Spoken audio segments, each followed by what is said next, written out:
यज्ञस्य देवं ऋत्विजं होतारं रत्नधातमम् ॐ भद्रं नोऽभिवातयमनः ॐ शान्तिः शान्तिः शान्तिः। गुरुर्ब्रह्मा गुरुर्विष्णुः गुरुर्देवो महेश्वरः गुरुः साक्षात् परब्रह्म तस्मै श्री गुरवे नमः।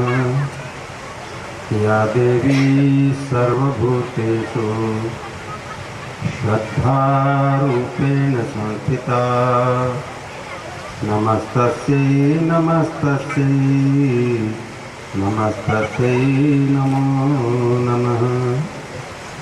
या देवी सर्वभूतेषु मातृरूपेण संस्थिता नमस्तस्यै नमस्तस्यै नमस्तस्यै नमो नमः। नमो विराट स्वरूपिण्ये नमः सूत्रात्ममूर्तये नमो व्याकृतरूपिण्ये नमः श्री ब्रह्ममूर्तये नमः श्री ब्रह्ममूर्तये। ओम तत्सत् परब्रह्मणे नमः। आज के इस अत्यंत ही पवित्र पर्व पर इस पवित्र क्षेत्र में प्रभु के चरणों में कोटिशः वंदन करता हूँ। भगवान विश्वकर्मा के इस दिव्य प्रवाह के प्रति, ज्योतिर्मय प्रवाह के प्रति, उसी की ज्योति को धारण किए हुए इस सर्जनशील समाज की चेतना के प्रति वंदन करता हूँ। सनातन संस्कृति की ध्वजा को फहराने वाले हमारे आदरणीय संत श्री सनातन गिरि जी के प्रति वंदन। आज के इस विशेष अवसर पर जो विशिष्ट मनीषी पधारे हैं उनका भी हार्दिक अभिनंदन करता हूँ। अलग अलग क्षेत्रों से आए हुए आप सभी का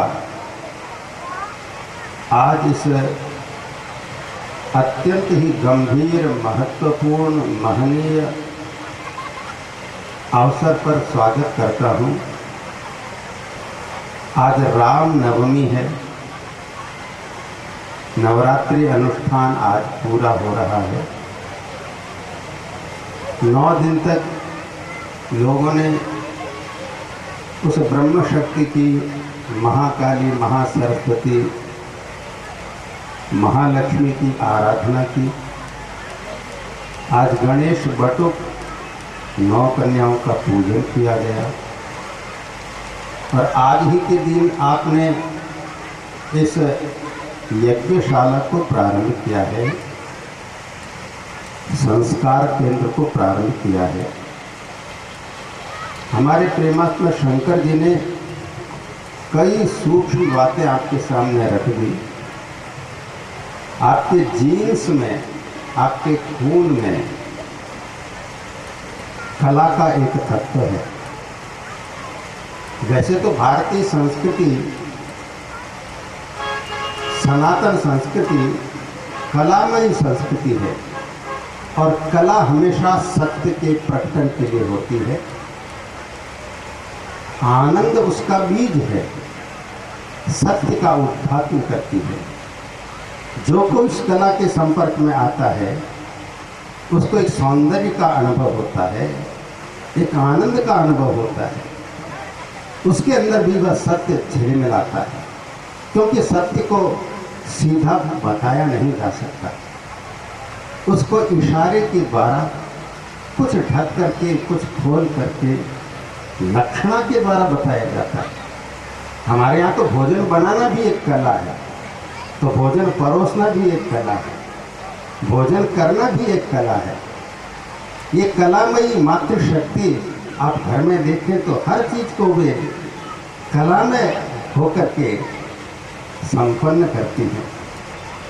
भारतीय संस्कृति में चाहे जूते गांठने वाला हो, चाहे कपड़े बुनने वाला हो, चाहे लोहार का काम करने वाला हो, चाहे योद्धा हो, सभी इस कला को लेकर सत्य का दर्शन करने के लिए कटिबद्ध हो जाते हैं। आज का अवसर इसलिए महत्वपूर्ण है कि आपने गलती से मुझे बुला लिया। गलती से क्यों कह रहा हूँ बुला लिया? क्योंकि मैं साधारण लोगों की तरह, अन्य वक्ताओं की तरह नहीं बोलता हूँ, न अमृत की वर्षा करता हूँ। मैं तो अंगारों की वर्षा करता हूँ। मैं तो स्फुलिंग, जो चिंगारियाँ हैं, उनको आपके सामने डालता हूँ। चिंतन मनन करना, जो संस्कृति, जो सनातन धर्म, जिसका मूल आनंद है, ईश्वर है, ओंकार से सारे वेद प्रकट हुए, यह वेद मूलक संस्कृति है, कभी नष्ट नहीं हो सकती। हमारे प्रमाद के कारण यहाँ पर कुछ कमी आ सकती है, आ गई थी, आ रही है, आने की संभावना है, पर जड़मूल से समाप्त नहीं होगी, क्योंकि ये तो मूलक है। विदेश में भारत प्रकट हो रहा है। विदेश में भारतीय संस्कृति के जीवन दर्शन को अपनाया जा रहा है। विज्ञान जितना आगे बढ़ा उतना उतना वो नम्रता से झुकता चला जा रहा है। पहले उसके मन में एक दर्प था, घमंड था, मैं प्रकृति को जीत लूंगा। अब वो पार्टिसिपेटरी यूनिवर्स की बात करता है। इलेक्ट्रॉन्स, प्रोटॉन्स, न्यूट्रॉन्स, सब पार्टिकल्स सब आपस में इंटरकनेक्टेड हैं। ये हमारा बायोस्फीयर, हमारा ये सौर मंडल, हमारी आकाश गंगा वन इंटीग्रल होल है। इसे विज्ञान बहुत आगे बढ़ता हुआ, आगे बिग बैंग के बियॉन्ड क्या है उसको पता नहीं। जगत कैसे बना, क्यों बना, किस सामग्री से बना, किस तात्पर्य से बना, उनको मालूम नहीं है। इसे वहाँ ऋषित्व प्रकट हो रहा है। वे हमारी गीता को अपना रहे हैं, उपनिषद को अपना रहे हैं, योग को अपना रहे हैं, आयुर्वेद को अपना रहे हैं, हमारी तुलसी को, हमारी हल्दी को अपना रहे हैं, हमारी बिंदी को, हमारी चूड़ियों को, हमारी राखी को अपना रहे हैं, हमारी शिखा को और हमारे यज्ञ सूत्र को, यज्ञोपवीत को अपना रहे हैं। वे आश्चर्यचकित है कि इस भारत में ये परिपूर्ण जीवन दर्शन कैसे प्रकट हो गया था, और हम अपने प्रमाद के कारण उससे दूर होते चले जा रहे हैं। और इस प्रमाद को दूर करने के लिए इस समाज ने ये संस्कार केंद्र प्रारंभ किया, और जिस जोश से प्रारंभ किया, जिस होश से प्रारंभ किया, होश और जोश के रेजोनेंस को लेकर के प्रारंभ किया, उमड़ घुमड़ करके मानो आनंद आपके नृत्य के द्वारा, आपके गान के द्वारा ये प्रकट हो रहा था। इसलिए मैं आपको साधुवाद देना चाहूँगा कि आपने बाहर के क्षेत्र में तो बहुत कुछ करके दिखाया, करते चले जा रहे हैं, अब संस्कारों को लेकर के आप एक क्रांति को करने जा रहे हैं, इसलिए सावधानी की आवश्यकता है। क्योंकि जब हिमालय से पानी की धाराएं अलग अलग दिशा से आती हैं, उनका रंग अलग, उनकी मात्रा अलग, उनकी स्पीड अलग, और जब मिलती हैं तो वहाँ पर वॉर्टेक्स होता है, तो भंवर जिसको कहते हैं ना, भंवर बनता है।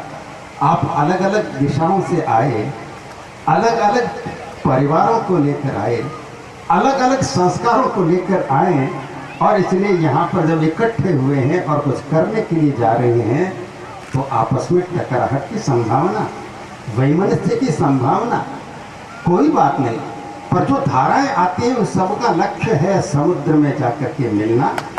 यदि आपने अपने लक्ष्य को तय कर लिया कि हमको भी उस आनंद के सागर में जाकर के इसी जन्म में मिलना है, यदि आपने ये संकल्प कर लिया कि हम इस राष्ट्र के लिए, संस्कृति के लिए अपने जीवन को आहुति देने के लिए कटिबद्ध हैं, तब आपके सारे वैमनस्य हैं वो दूर हो जाएंगे। हम तो जो परिवार में भी प्रवेश करते हैं तो जिसका पानी ग्रहण करते हैं फंसने के लिए नहीं करते हैं, एक गठबंधन स्वीकार करते हैं, मुक्ति की यात्रा को रसमयी मधुरमयी एक मुक्ति की यात्रा को प्रारंभ करते हैं, क्योंकि हमारी दृष्टि ठीक है। इसलिए जब तक कॉन्सेप्चुअल क्लैरिटी नहीं होगी, इमोशनल प्योरिटी नहीं होगी, और डेक्सटेरिटी नहीं होगी आपके वोल्यूशनल पावर के अंदर, आपकी क्रिया में, भावना में, आपके चिंतन में, आपकी समझ में, आपके बोध में स्पष्टता नहीं होगी, प्रामाणिकता नहीं होगी, कांटे पड़ जाएंगे, हम बिखर जाएंगे, हम टूट जाएंगे। इसलिए आप ये संस्कार केंद्र प्रारंभ कर रहे हैं। याद रखना, दो मेटल्स को जोड़ना हो, लोहे के दो टुकड़े को जोड़ना हो, दोनों को पिघला दो, वेल्डिंग कर दो, वो जुड़ जाएंगे। इसलिए किसी ने कहा, द्रव्यत्वात् सर्वलोहानां निमित्तात् मृगप्रक्षिणां भयात् लोभाच्च मूर्खानां संगत ही दर्शनात् सताम। लोहे के टुकड़े को जोड़ना हो तो पिघला दो, निमित्तात् मृगप्रक्षिणां, अगर गाय गोधों को, पशुओं को, पक्षियों को इकट्ठा करना हो तो कोई निमित्त होता है तो इकट्ठे हो जाते हैं, कोई दाना डाल दो, रोटी डाल दो, घास डाल दो, इकट्ठे हो जाते हैं। और यदि मूर्खों को इकट्ठा करना हो तो भय के द्वारा या लोभ के द्वारा, भयात लोभाच्च मूर्खाणां, मूर्ख लोगों को भय के द्वारा और या लोभ के द्वारा। आज बहुत बड़ा भंडारा होगा, उसमें इमरती बनेगी, बादाम की कतली बनेगी, रायता बनेगा, तो देखो सारे इकट्ठे हो जाते हैं। लोभ होते हैं ना, पाउच मिलेंगे, नोट मिलेंगे, इकट्ठे हो जाते हैं, पाउच और नोट, ध्यान देना, पाउच नोट। इलेक्शन के दिन आप देखना कैसे कैसे लोग इकट्ठे होते हैं। सिर्फ भयात लोभाच्च मूर्खाणां संगत ही दर्शनात् सताम। जो सत्पुरुष हैं, मनीषी हैं, सदाचारी हैं, वे इकट्ठे कब होंगे? जब उनको एक दर्शन मिल जाएगा, एक विजन ऑफ लाइफ, एक ध्येय मिल जाएगा। उस ध्येय को, साध्य को कैसे प्राप्त करेंगे ये उनको पता लग जाएगा। हम कौन हैं ये पता लग जाएगा। साध्य कौन, साधक कौन, साधक सामग्री क्या है, साधना क्या है, ये सब चीजें पता लग जाएगी। तब एक संगठन तैयार होगा। क्या आपकी कॉन्सेप्ट क्लियर है? नहीं है क्लियर तो बताओ समाज किसको कहते हैं? भेड़ों को इकट्ठा कर दो, क्या उसको समाज कहेंगे? भेड़ियों को इकट्ठा कर दो, क्या उसको समाज कहेंगे? मधुमक्खियों का छाता, कितने मधुमक्खियां हैं, दीमक है, कितने दीमक है, उनकी भी एक समाज है क्या? उनके भी तो आहार निद्रा वंशवर्धन होता है, खाना पीना होता है। कहते हैं वो अपने भोजन की सामग्री भी इकट्ठी करती है, चींटियां आदि, क्या इसको समाज कहेंगे? कुछ ठगों को इकट्ठा कर दिया, क्या इसको समाज कहेंगे? वे भी तो एक गांव बना करके रहते हैं, वे भी तो अपने बच्चों को पढ़ाते हैं, वे भी तो अपने बच्चों को संस्कार देते हैं, क्या हम उसको समाज कहेंगे? गिरोह में और समाज में अंतर होता है, रेजिमेंटेशन में और समाज में अंतर होता है। एक जैसे कपड़े पहनो, एक जैसे उठो बैठो चलो, क्या इसको समाज कहेंगे? सम्यक रूपेण अजति इति समाज है। जो सम्यक रूप से गति करता है उसको समाज कहते हैं। इसलिए क्या ये समाज है? आत्मविश्लेषण करना। जैसे मेरा एक जीवंत शरीर है, पैर में कांटा चुभते ही तुरंत हाथ जाएगा, आंख जाएगी, कांटे को निकाल देंगे। आज आपके समाज में एक परिवार यदि टूटता है, एक परिवार यदि कष्ट में है, क्या पूरा समाज झंकृत होता है? क्या समाज के अंदर एक बालक को अर्थ के अभाव के कारण पढ़ने की सुविधा नहीं है, क्या पूरा समाज का रक्त दौड़ता है उसकी मदद करने के लिए?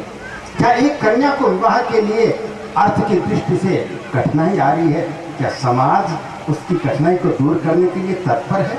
एक युवक बेरोजगार है, क्या तुरंत उसको आकर के आप किसी रोजगार में लगाते हैं? पूरा शरीर एक जीवंत शरीर की तरह हो, ऐसा समाज कहलाता है जिसके पीछे एक दर्शन हो, एक लक्ष्य हो, एक गति हो, एक लय हो उसके अंदर। इसलिए हम आत्मविश्लेषण करें कि हमारा ये समाज है एक स्वस्थ है या नहीं, क्या वास्तव में समाज है भी? तो दर्शन क्या है? आप भगवान का नाम तो लेते हैं, पर अभी आपको ठीक से मालूम नहीं भगवान किसको कहते हैं। यदि आपके ईश्वर के विषय में अवधारणा ठीक नहीं है, तब आप फिर गलत दिशा में चले जाएंगे। यदि आप जगत के बारे में सही दृष्टि नहीं रखते हैं, तब भी भटक जाएंगे। आवर इको कल्चर, हमारी भारतीय संस्कृति पर्यावरणीय संस्कृति है। हमारी जगत के प्रति आदर और कृतज्ञता का भाव है। क्या उस भाव को हम अपने अंदर बैठा करके रखे हुए हैं? यदि हमारे जगत के प्रति विवेक की दृष्टि नहीं है, जगत में विविधता है, जगत में विभिन्नता है, जगत में विषमता है। नवरात्रि के